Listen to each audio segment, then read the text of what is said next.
What's up, guys? Jason over here at Cog Hill Farm, and today we're finally fixing to break ground.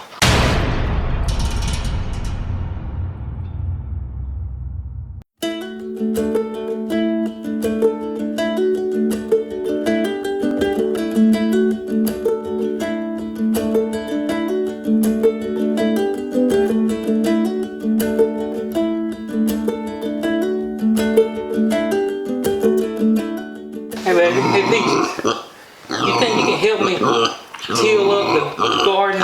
We can hook a harness up to you and a plow. It'd be awesome. Alright, I'll go get your harness ready. What's up, everybody? It is springtime. The weather is finally warm here in Central Alabama. As if it really hadn't been cold, but it has finally warmed up. The main thing here is the rain has stopped. So my ground's been super wet. I should have probably tilled this 2 weeks ago, but I couldn't. But I've had about a 6 or 7 day period where we haven't had any rain. So today I'm fixing to till this up. Now, only main reason I'm tilling this up is because I planted a cover crop here this year. If you remember, I planted vetch, and I planted tillage radishes, and I planted clover, and I planted that in here this year during the fall and winter, and it did excellent. It came from the Homestead box. Mrs. Cog Hill came in here a few weeks ago and pulled the lawnmower in here and chopped it all down, and all that's just done, the old chop and drop method, it's done started decomposing back into the soil. So what I really need to do is turn the rest of it over into the ground. Oh, I didn't even notice Scott back there. I don't know if you can see him or not. Dust bathing. I actually had opened this whole area up so the ducks and geese could come in here, and chickens, and just scratch around, you know, and always helps my soil. But I had no idea the peacocks had my dust bathing bed back here. Scott, what are you doing? You know, gardening is one of those things where you could ask 100 gardeners what they do, and you're gonna get 100 different answers, and none of them are wrong. More than likely, none of them are wrong. So always find out what works best for you, and also listen to what everybody else does and take that advice and see if you can incorporate it into your garden or your situation. I'm going to turn this cover crop over into the ground. I want it to rest for at least a week. Usually I like to do a little bit longer than that, but since I'm a little behind, I'm gonna let it rest for a week. Now, I typically plant, when I plant my garden here in Central Alabama, I'm zone 8A. My grandfather taught me to plant my spring garden when the pecan trees put on. So that's when I'm looking for the pecan trees to bud out. When that pecan tree buds out, then I'm planting the garden. Let's get this thing tilled up.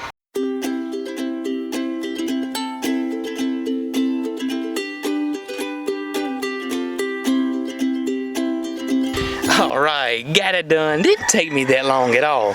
But the soil looks great. It's still down here at the bottom is damp. But I live on a hill and I'm just used to it. There's nothing I can do about it. A ton of amendments. You know, I put compost, rabbit manure, chicken manure, cover crops. It's really good dirt. I always get new people to the channel, and they always ask me about the flags around the garden. Are there any purpose for these flags? Yes, kinda. We had a deer issue one time a few years ago, and it was during the fall, and they came in here and were just killing my pumpkins, man. They were coming in here, taking a few bites here and there, eating all the leaves off. Never had an issue with deer since we've been here. Now, we see them, don't get me wrong, we see them, but no issues with them tearing anything up or eating anything until that year. So all I got is a 4-foot fence here, which is, you know, that's like, you know, me jumping a water puddle. I put this flagging up to give the illusion that we got over a 5-foot tall fence now, and it seemed to work pretty well. Purpose is to try to keep deer out, but main reason, I just think they look cool. What am I gonna plant this year in here? Well, I know I got a bunch of seeds from Hoss Tool Company. A lot of great seeds. If you're interested in any of their seeds or their tools, you'll see me use their wheelie plow, which I love. Link right down below if you want to go check those guys out. I know I'm gonna put okra in here. I know I'm gonna put rattlesnake pole beans. I'm probably gonna put them zipper creams in here. And I don't know, we'll just have to check out. Maybe tomatoes, may plant cucumbers in here. I love stuff that I can grow vertically.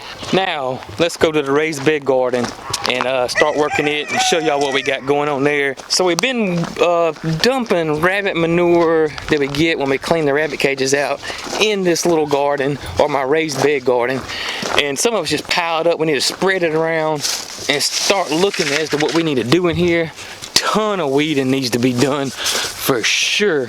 I'll probably come around and hand pull all this stuff up that I can, and then come back with the flame torch, because y'all know that I love that thing. Who doesn't like flamethrowers? I mean, if you don't like flamethrowers,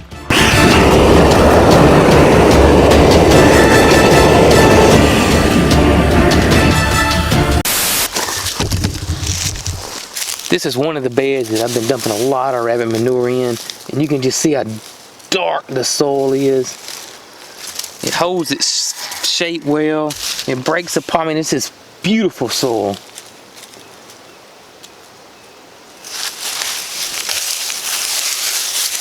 What type of wood or what can you use for raised beds? That's again one of them subjects that there's a gazillion answers to. Generally in our area, we're here in central Alabama. Pine is the big thing here. We can get those other types of woods, but we're gonna pay an ungodly premium price for them. So there's just a million different ways to do that. Just do your own research on that. I mean, I even seen people that get treated and paint the inside. It's just there's just tons of ways. Generally, what I do is whatever I can get at the time that fits my budget. I'm just gonna be honest with you. Sometimes I'll even use logs. I've used logs a lot. I mean, we have fallen trees. We got woods everywhere. We can find a fallen tree, drag it. We've used logs for a lot of raised beds and flower beds and shrub beds. I've even heard people using concrete blocks, and I'm sure there's some people that will debate that. But so you know me, always go back with it. You know, do the best you can with what you got and use what you can.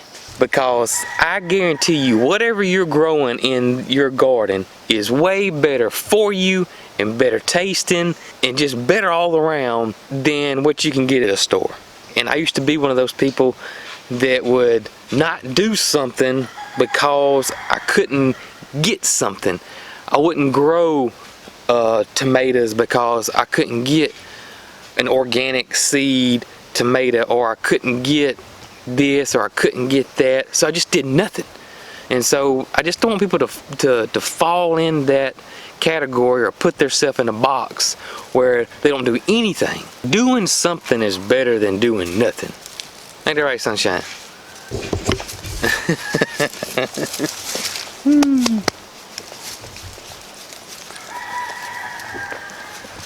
I mean, if all you have in your area are bonnie plants and that's all you can get, that's all you can do. So, bow. Ain't that right, girl? Oh gosh, I don't know what I'm thinking. I'm in the garden. That can't mean but one thing. It's time for the hat.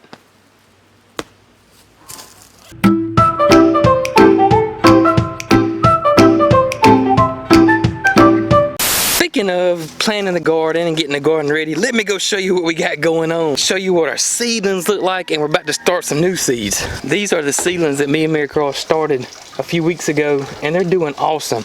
I've gotten them pretty much hardened off. They're staying outside 24/7. I did start these under the LED lights. Then if you missed that video, go check it out right here. No grow light, no greenhouse, just a simple daylight LED light. Me and Mary Carr are fixing to start some seeds. We're fixing to do some herb seeds in these trays. We are growing the herb seeds to put in this. It is like a 5 tier grow system from Green Stalk. I haven't put this thing together. I'm gonna make a dedicated, designated video for this, but I want to get our herbs started because that's what we want to plant in it. We want to plant herbs, and I think it holds 30 plants. You always want to use a seed starting mix, not a pot mix, for your seedlings. We got peppermint, we got basil, we got sage, we got a flat leaf parsley because we got a curly leaf parsley over there in a pot.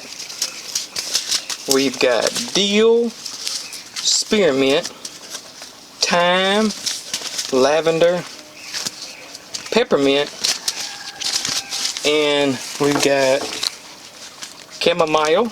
So just a variety of herbs. We use a ton of herbs, so it'd be awesome to have them right there in the backyard. You got the herbs planted.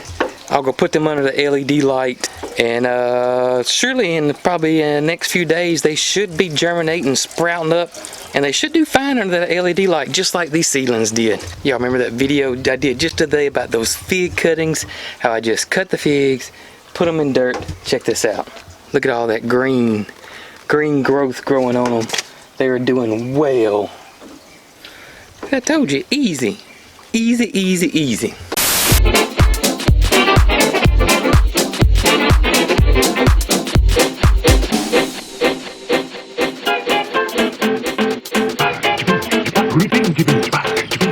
Repeat.